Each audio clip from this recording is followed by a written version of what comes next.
I didn't want to be a spin-off, so people would say, he's just thrashing out more Metallica stuff, because to me I felt a little bit held back in that band. I tried to quit a few times before I got kicked out, so I guess they beat me to the punch. Needless to say, I thought that I had more talent and I wanted to use it better, and here we are. We had about 2 weeks to get prepared from coming off the road from our Peace Sells tour to go into the studio.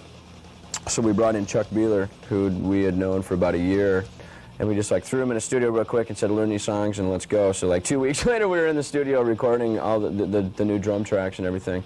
And Jeff Young didn't come into the picture till like about 2 months down the road. Once we were already doing guitar tracks for the record, he came in.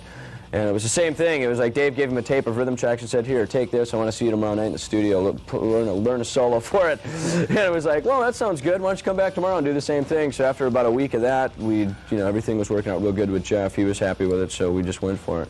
It's like out with the old, in with the new. Well, I was in Detroit, and the band came through about a year ago, and the drum tech had quit, and they were like really stuck. And I guess they were having trouble with God, I'm not sure, but they told me to come on and help him out, you know. And I set his drums up, and like they were freaking out that I set his drums up just the way I liked it. So I went along on the tour, and eventually he was like sort of screwing up and stuff. So they said, hey, we want you to join the band. I said, cool, and here I am.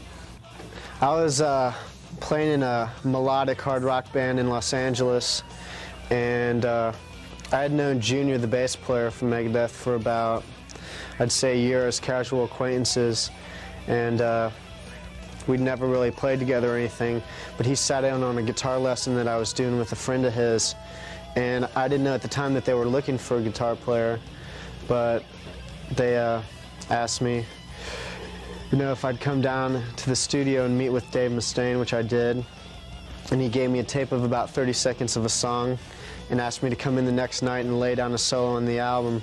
And I laid down the solo on In My Darkest Hour, which is on the new album.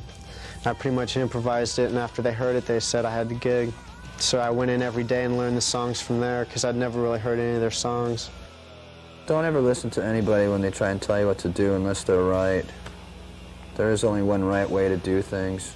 And that's your way. Oh, I did it my way.